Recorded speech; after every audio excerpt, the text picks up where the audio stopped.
Bismillah. Assalamualaikum warahmatullahi wabarakatuh. Alhamdulillah, puji syukur kita ucapkan kepada Allah Subhanahu wa taala, yang mana dengan limpahan rahmat serta karunia darinya kita bisa mengikuti kembali kegiatan belajar daring pada hari ini.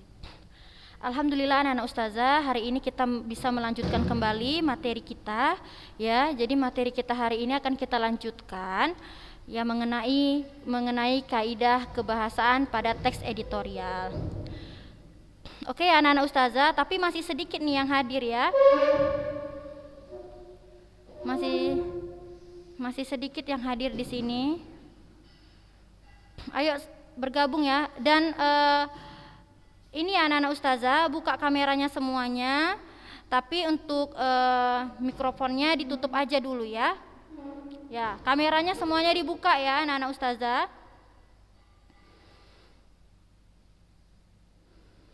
Baru berapa orang? Oke, masih kurang nih ya orangnya ya. Oke, baru 22 orang yang hadir. Nah, sebelum kita mulai pembelajaran anak-anak ustazah, bolehlah yang hadir ini sekarang coba live chat ustazah ya, untuk absensi ya, tulis nama serta hadir seperti itu aja. Live chat di Zoom ini aja ya. Boleh. Oke, udah 23.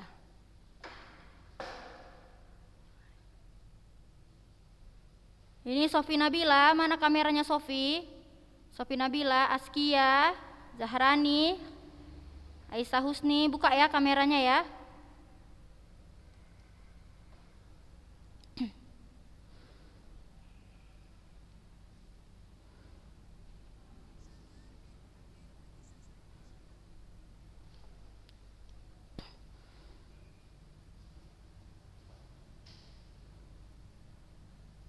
Bentar ya. Kak Nah, mana? Kan ada dua ini. Bentar ya anak-anak ustazah, ada dua. Ini mana yang ini? Nggak ada di sini.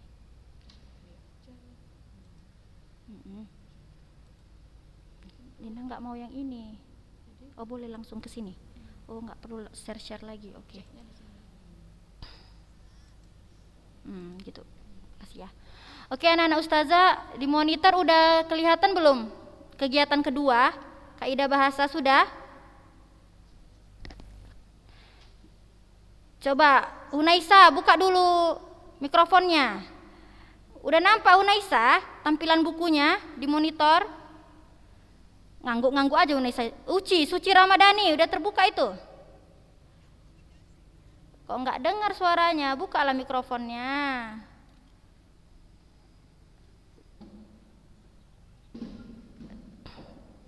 Rizky Maisaro, udah terbuka belum bukunya di situ di monitor?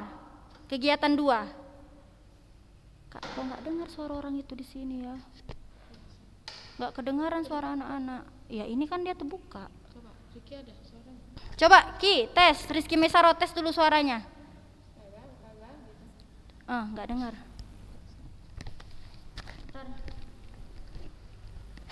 Tes.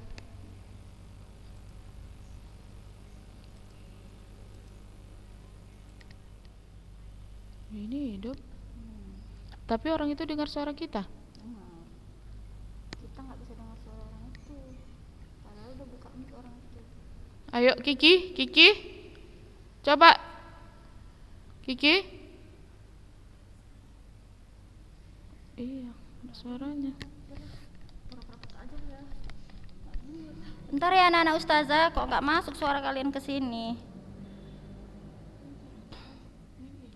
Ininya yang bermasalah loh. Coba cokkan dulu ini. Cokkan kemana ini? Ke hidung. Pening kali. Cokkan kemana lagi? Semalam dengar. Ya dengar lah. Masa cokkan ke hidung kayak mana? Sabar ya anak-anak ustazah. Cok kalian dulu bersuara dulu. Coba dulu. Coba dulu. Gak ada dengar, bergaya-gaya aja orang itu di situ, nggak ada dengar. Ya, nggak apa-apa lah ya nak, Ustazah lanjutkan aja materinya. Udah tuh, nah, penting kalian dengar ecek-eceknya. Udah lah ya, nggak usah kepala dibuka dulu mic-nya ya nak. Ustazah sampaikan langsung saja ini materinya, oke?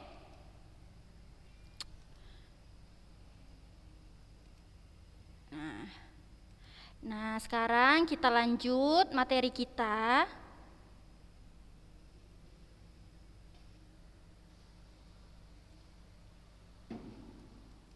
Kita lanjut ya materi kita ya nak.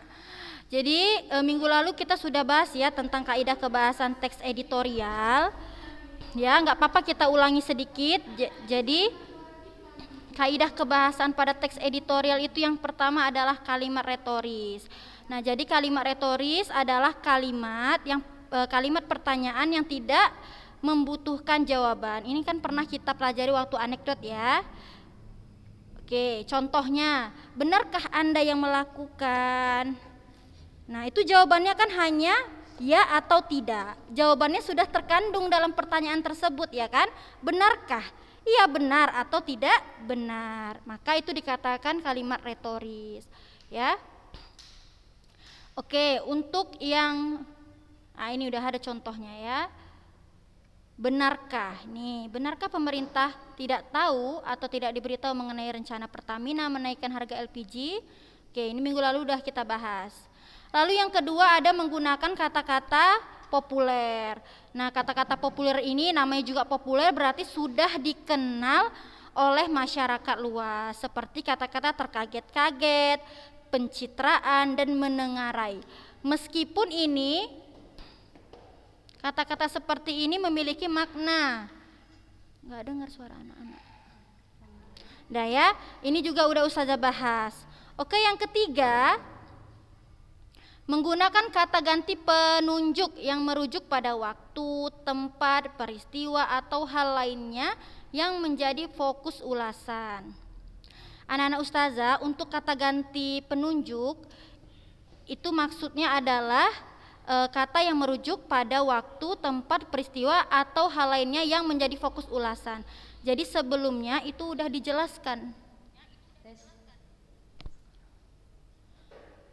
Ya, contoh nih, misalnya seperti ini. Bentar ya anak-anak Ustazah ya.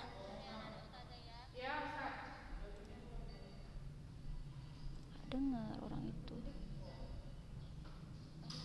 Ustadz Pinta udah dikirim katanya. Enggak, Lina enggak mendengar orang itu. Iya, orang itu dengar Lina.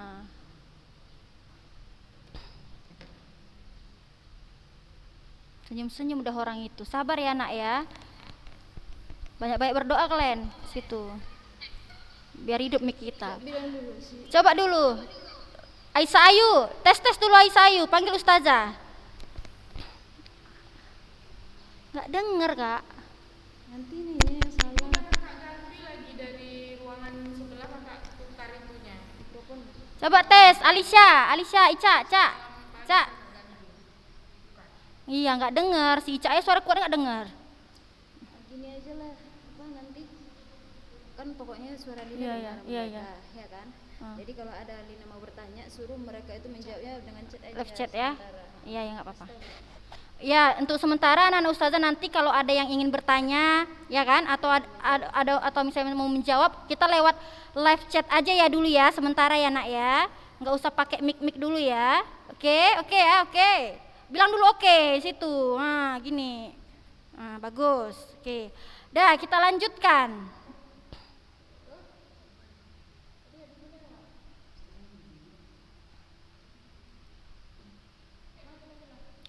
Oke, jadi nak, maksud kata penunjuk itu seperti ini. Contoh, sungguh kenaikan harga itu merupakan kado yang tidak simpatik. Kata itu ini kata penunjuk. Maksud dari kata itu adalah dia ini menjelaskan tentang sebelum menjelaskan sebelum adanya kalimat ini. Jadi kenaikan harga itu maksudnya kenaikan harga BBM. Ya, itu berarti maksudnya adalah kenaikan harga apa tadi ya? Pertamina atau BBM? Kok lupa Ustazah? Kita buat ayat BBM ya atau Pertamina ya. Udah lupa pun ustazah nih teks yang kita baca kemarin. Dah. Oke. Lalu kata perujuk yang lainnya misalnya seperti ini yang sederhananya.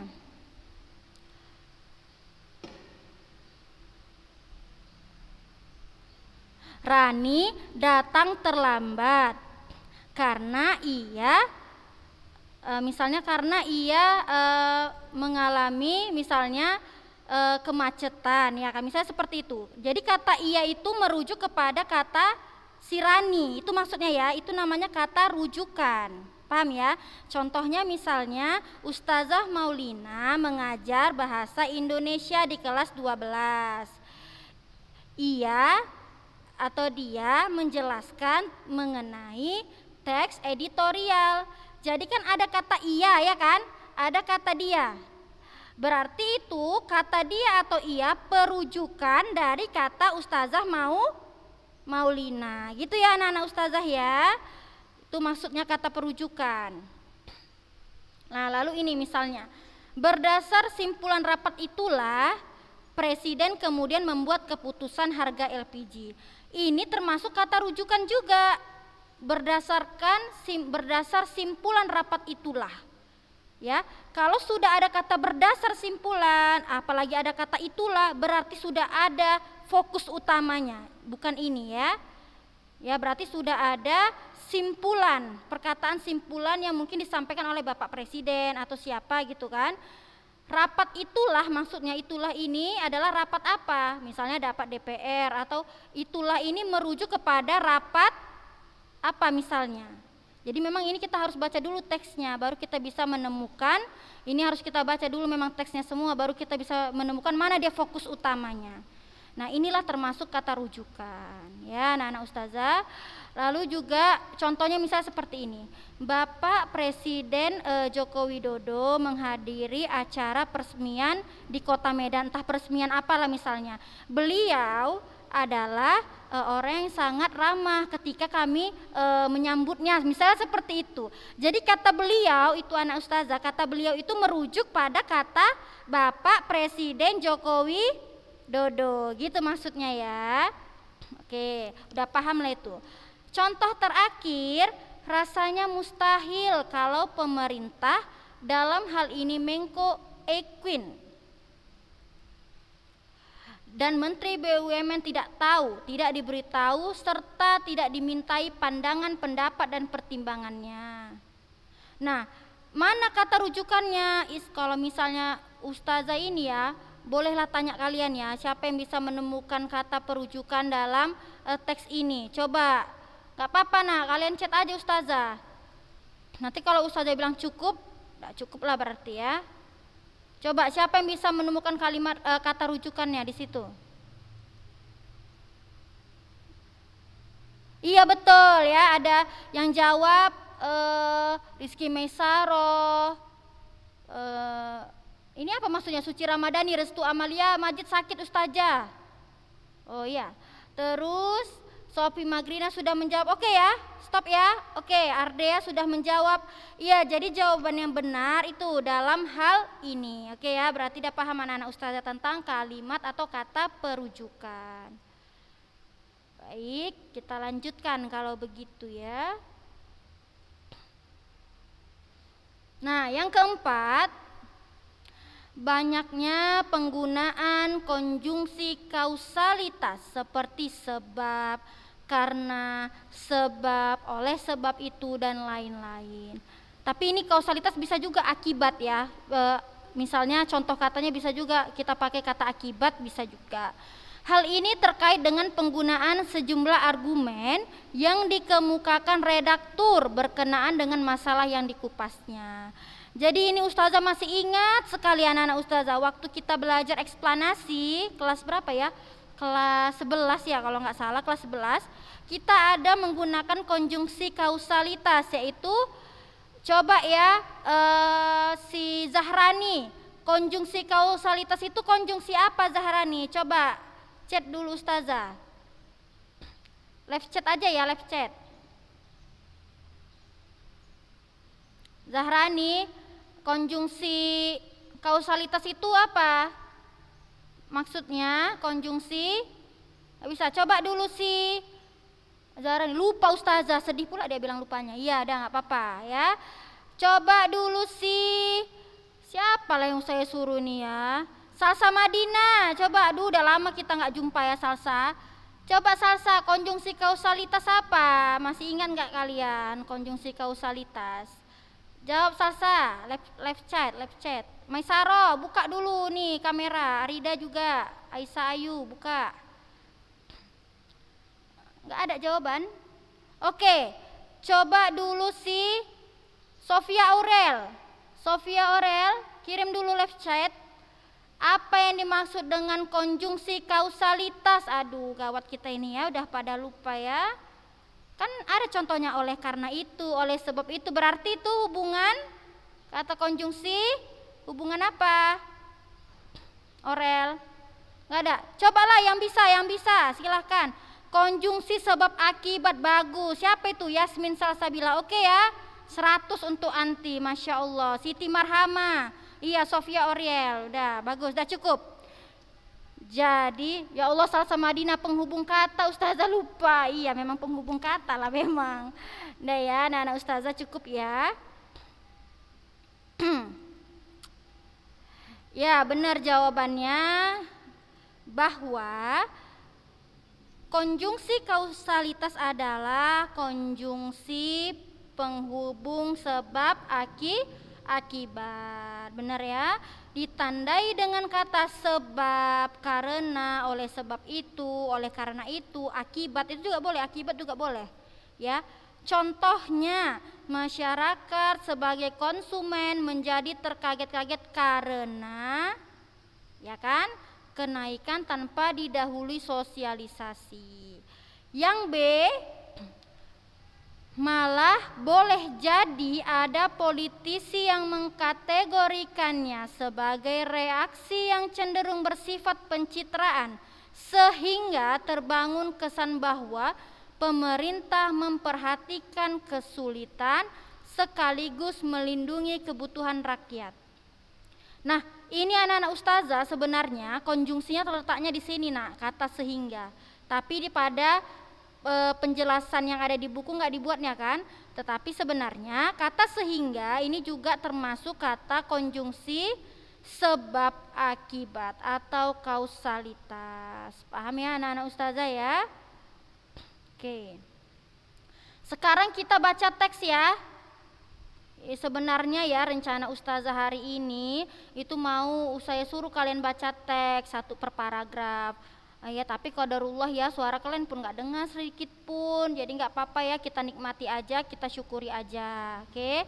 Nah jadi sekarang ustazah mau kasih contoh teksnya. Ustazah aja yang baca, nggak apa-apa ya nak.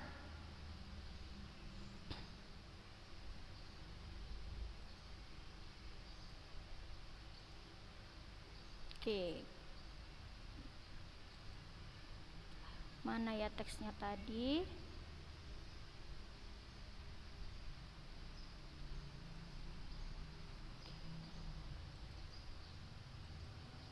Nah, ini dia.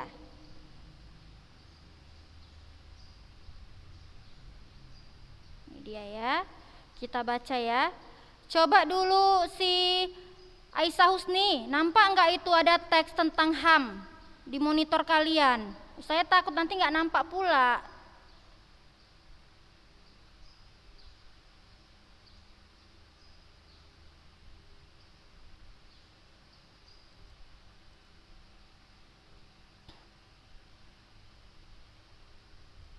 Nampak nggak Aisyah Husni? Tunggu ya.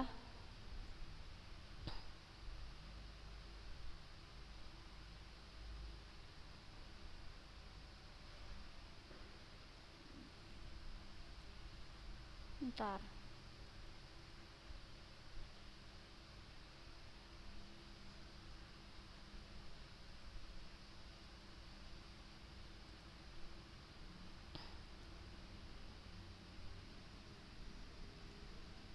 Belum kelihatan ya.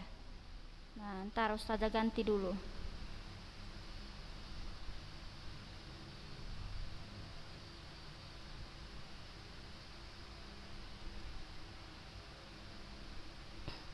Udah, ustazah aja yang baca. Ini dia ya. Contoh teks editorial tentang masalah sosial. Peristiwa pelanggaran HAM yang menggemparkan. Pelanggaran HAM, hak asasi manusia di Indonesia dan mancanegara. Pelanggaran hak asasi manusia adalah setiap perbuatan seseorang atau kelompok orang termasuk aparat negara, baik disengaja maupun tidak disengaja, atau kelalaian yang secara hukum mengurangi, menghalangi, membatasi dan atau mencabut hak asasi manusia seseorang atau kelompok orang yang dijamin oleh undang-undang dan tidak mendapatkan atau dikhawatirkan tidak akan memperoleh penyesalan hukum yang adil dan benar berdasarkan mekanisme hukum yang berlaku. Contohnya di Indonesia banyak kasus-kasus pelanggaran HAM yang kini belum diusut sampai tuntas. Hal ini tentu saja menjadi perhatian kita semua untuk belajar dari sejarah mengenai contoh-contoh kasus pelanggaran HAM, baik itu di Indonesia atau yang terdapat di berbagai negara agar tidak terulang di hari kemudian. Coba kita bayangkan betapa kejamnya negara kita.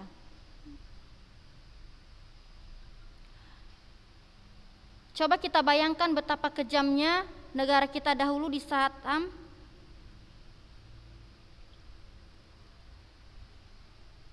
Mana tadi kan lupa. Coba kita bayangkan betapa kejamnya negara kita dahulu di saat HAM ibarat tulisan dan nama saja yang tak berfungsi apa-apa. Tentu kita semua tidak ingin berada di masa tersebut yang terdapat banyak pelanggaran-pelanggaran HAM, baik yang ringan maupun yang berat. Apalagi jika saat ini HAM sama seperti dulu, tentu banyak macam-macam kasus pelanggaran HAM di sekitar kita. Jadi beruntunglah kita sekarang ini. Hak asasi manusia kini telah hadir, telah kuat dan dapat menjaga kita semua. Banyak contoh kasus pelanggaran-pelanggaran HAM menjadi pelajaran untuk tidak terjadi lagi dengan intensif kebijakan pemerintah akan ketegasannya menjaga hak asasi manusia. Bukti kebijakan-kebijakan menjaga hak asasi manusia tidak terjadinya pelanggaran-pelanggaran HAM dapat dilihat dari kurangnya kasus pelanggaran HAM yang terjadi sekarang ini. Kita ini aja ya, potong aja. Nah, terus akhirnya sebelum membahas mengenai contoh-contoh kasus pelanggaran HAM, tahukah Anda mengenai pengertian HAM? Menurut Undang-Undang Nomor 35 Tahun 1999, HAM adalah seperangkat hak yang melekat pada hakikat dan keberadaan manusia sebagai makhluk Tuhan yang Maha Esa. Nah, sampai sini dulu ya. Kita kan cuma mau cari kaidah bahasanya aja ya, anak-anak ustazah.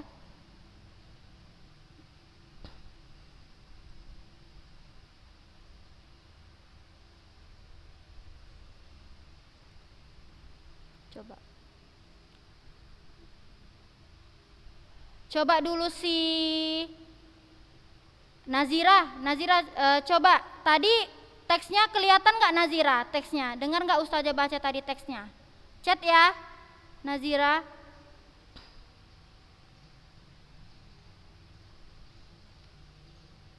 Loh, nggak ada teksnya ya Nazira? Kok bisa nggak ada teksnya ini? Ya udahlah, nggak apa-apa lah, kita pakai teks yang di buku aja pun jadi. Coba. Nah, ini nampak nggak teksnya? Coba Nazira, chat Ustazah dulu.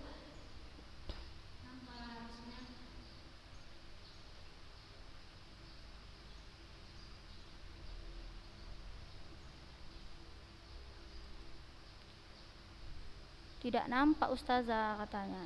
Nggak nampak ya Nazira ya teksnya? Tapi udah nampaknya di sini. Iya kan udah ini. Nggak nampak katanya. Nampak.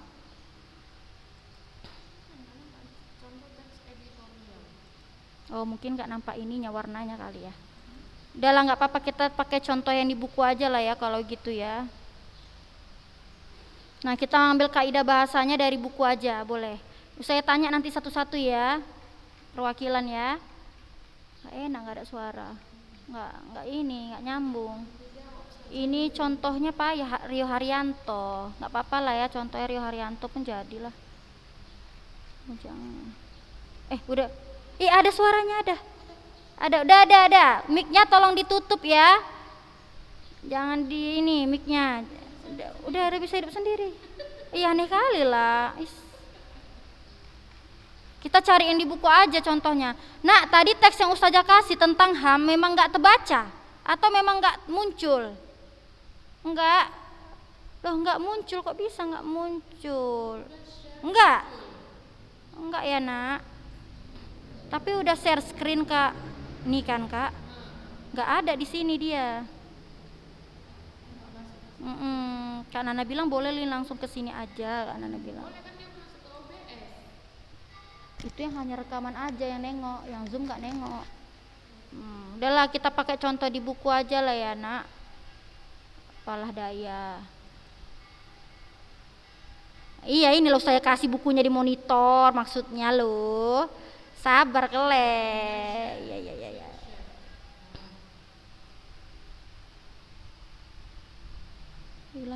Nah, kalau ini nampak enggak anak-anak ustazah? Udah ustazah share-nya ini. Nampak kan? Tentang HAM. Dah, ini aja kita cari. Cuman enggak jelas sekali. Nampak, dah. Nah, ustazah mau cari di sini dulu ya. Kita contoh di sini aja dulu kaidah bahasanya. Tadi kaidah bahasa yang pertama apa Sophie Magrina? Coba yang kaidah bahasa yang pertama menggunakan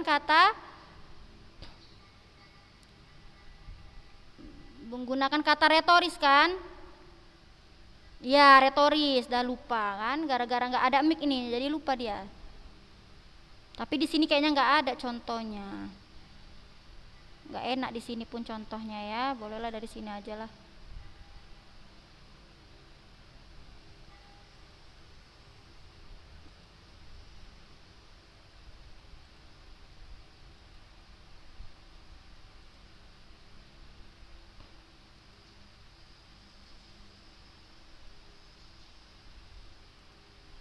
Dah, kita yang tentang Rio aja ya, tentang Rio Haryanto aja. Nih, beredarnya rumor tim balap Formula One Mano Racing akan menggunakan 3 pembalap pada musim balap pada tahun ini. Nah, di sini kita mau cari kalimat retorisnya aja ya. Jadi ustazah ini akan scroll cepat, gak usah dibaca lagi kan, ini udah kita baca.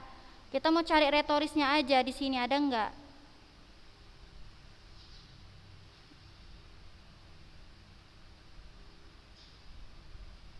Coba ya.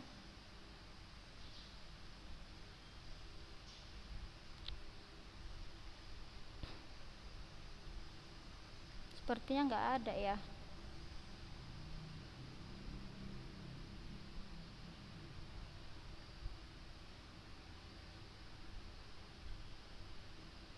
Nah, ini kita cari yang ada aja dulu. Ini ada kata karena kan?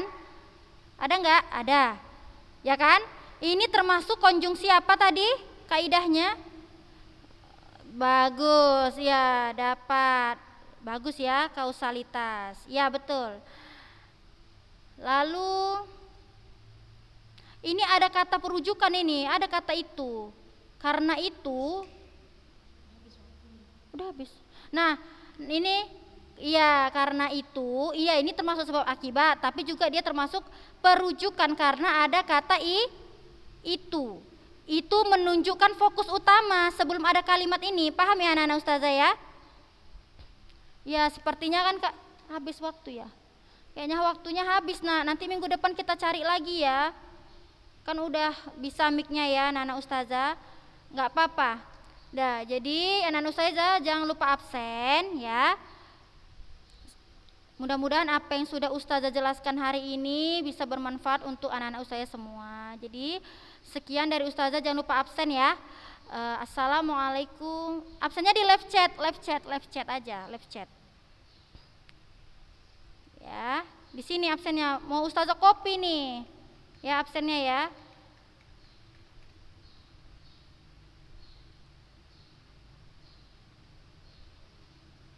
Udah? Oke. Oke ya, udah ya. Minjem ya WA Kak. Ya. Oke, sekian dari ustazah. Assalamualaikum warahmatullahi wabarakatuh.